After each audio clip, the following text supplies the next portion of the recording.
कहाँ का कैंसर बता दिया डॉक्टर साहब ने? ब्रेस्ट का। ब्रेस्ट का बताया। कैंसर कई जगह है उनको, ठीक है ना। कैंसर की स्मृतियाँ कई जगह हैं, जैसे उनके ब्रेस्ट में तो है ही, लेकिन उनके रेक्टम में हाँ, और लंग्स में हाँ, और ब्लड में, इतनी जगह कैंसर की स्मृतियाँ उनको हैं। हाँ, है ना, ये भी है। हाँ। तो डॉक्टर साहब ने तो एक ही जगह डायग्नोस कर लिया है, लेकिन ऐसी जगह भी तमाम है। तो आपको जो प्रार्थना करना है यूनिस भाई, वो इन सब जगह के लिए भी करना है कि यहाँ भी जो कैंसर की स्मृतियाँ हैं, बाबा ये स्मृतियाँ भी नष्ट करने की कृपा करें। उनकी मोटर नर्व भी डैमेज हो रही थी, यानी बैठ के उठने वाली उनको प्रॉब्लम भी उनको काफ़ी है। अपने आप ही आपके प्रार्थना संकल्प से ही चीज़ें अपने आप स्वस्थ होती जाती, ठीक है ना। अभी आप फ़ोन करके पूछें कि अपनी वाइफ को उन्हें कोई कष्ट नहीं है प्रेजेंट टाइम में, जो आपके द्वारा किए गए दरबार की प्रक्रिया से वो स्मृतियाँ असाध्य रोगों की नष्ट हुई हैं, ठीक है ना। तो जो फैलता है स्मृति के आधार पर रोग कष्ट, वो फैलना रुक जाता है। बस केवल इतनी बात रहती कि कोई गलत औषधियों का प्रयोग नहीं हो।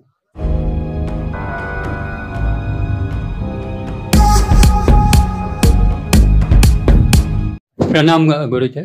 खुश है बेटा। मेरा नाम यूनुस है और मैं पूना से आया हूँ। खुश है। ऐसा तो मेरा तो ठीक है स्वास्थ्य, मगर मैं मेरे डीएनए के लिए 5 डीएनए है, तो मेरी वाइफ के लिए मैं एक्चुअली आया हूँ। जो भी लोग यहाँ आए हैं आपके साथ, उन्हें कोई भी कष्ट नहीं है, आपको भी नहीं है। वाइफ को कैंसर है, इसीलिए कह तो रहा हूँ। जो असाध्य रोग हैं उनकी बात नहीं हो रही। ओके। जो साध्य रोग हैं 400 प्रकार से प्लस में कुछ, उनकी बात हम कर रहे हैं। जो असाध्य रोग हैं, हाँ, उनके लिए आपको अपने प्रार्थना संकल्प के आधार पे आगे बढ़ना है और चेकअप निरंतर करवाते रहना है। कहाँ का कैंसर बता दिया डॉक्टर साहब ने? ब्रेस्ट का। ब्रेस्ट का बताया।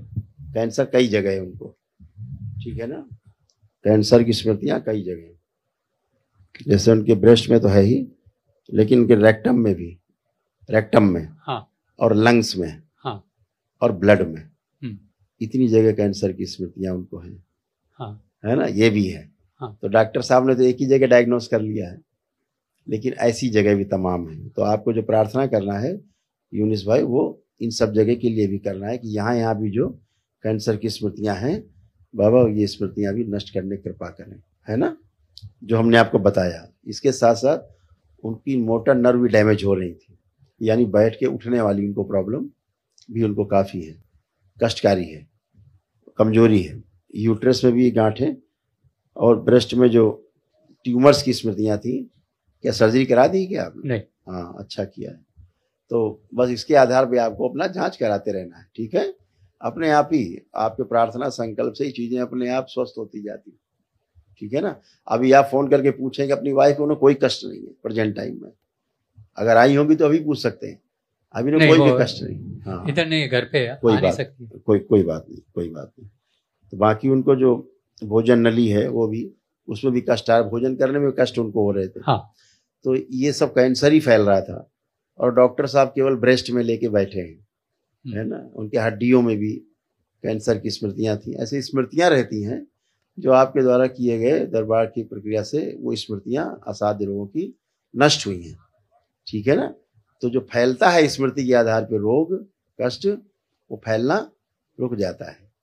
बस केवल इतनी बात रहती कि कोई गलत औषधियों का प्रयोग नहीं हो। यानी कि अभी एलोपैथी जस्ट स्टार्ट किया है, मगर उससे बहुत कष्ट हो रहे हैं उसको। और ज़्यादा बढ़ गया है। हाँ। क्यों बढ़ गया है?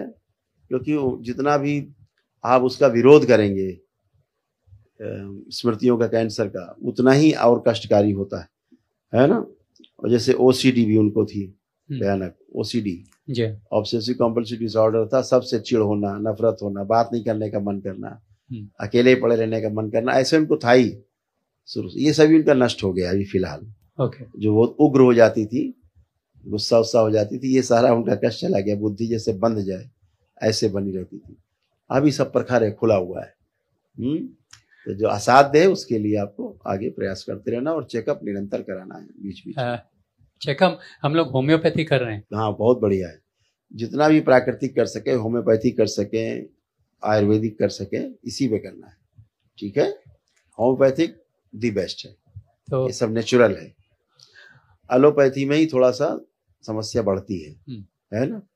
मार तोड़ वाले कार्यक्रम किसी को स्वीकार नहीं है, शरीर को भी स्वीकार नहीं है जी, शरीर को भी स्वीकार नहीं होता जी, है जी हाँ, कोई ऐसा कार्यक्रम कि हमारे विरोध का कोई कार्यक्रम, दवा दी जाए, औषधि, तो शरीर स्वीकार नहीं करता है। और जब इम्यूनिटी की कमी होती है बॉडी में तो फिर वो और कम उसको स्वीकार कर पाता है और कष्ट बढ़ जाते हैं। बहुत अच्छा है, आप करिए, बिल्कुल औषधि आप होम्योपैथी कराइए और उसको ठीक बिल्कुल करिए, संकल्प प्रार्थना से आपके होगा। दरबार तो आपकी जो लोग शुभेच्छा ही कर सकता है कि आप स्वस्थ हों। जैसे आपको तमाम जो भी कष्ट थे, जो आप महसूस भी नहीं कर पाते, तमाम कष्ट वो भी आपके नहीं है। आप भी फर्स्ट क्लास हैं, बच्चों की तरह आप भी बन गए। आप भी उठ बैठ के देखेंगे, आपको ऐसा लगेगा 4-5 साल के बच्चे बन गए। बैठिए, उठिए, चेक करिए। नहीं वो तो मैं चेक करिए, खड़े होइए, ऐसे ऐसे आप भी बन गए। तो ये सभी के पास जो ऊर्जा जो आप उत्पन्न करते हो वैदिक प्रक्रिया से, वो लाभकारी होती है आपके लिए, ऊर्जा ही होती है। औषधि भी आप अगर लेते हो उससे भी ऊर्जा ही उत्पन्न होती है। उस ऊर्जा से ही आपको जो जहाँ जहाँ डैमेज कंट्रोल करना होता करता है, बॉडी करती है। ये डायरेक्ट ऊर्जा है जो आप वैदिक प्रक्रिया से प्राप्त करते हो। जी खुश तो मुझे अभी क्या संकल्प लेना है? बोल दिया, बता देंगे, हाँ, आपको ठीक समझा है। देंगे।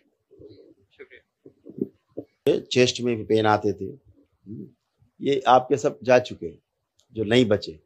और साथ में किडनी फेल कराने वाली स्मृतियां आप में सक्रिय थी, इसलिए यूरिन में प्रॉब्लम हमेशा बनी रहती थी। अभी वो स्मृतियां सब आपकी नष्ट हो गई, आपकी स्वयं की। खुश रहिए। शुक्रिया।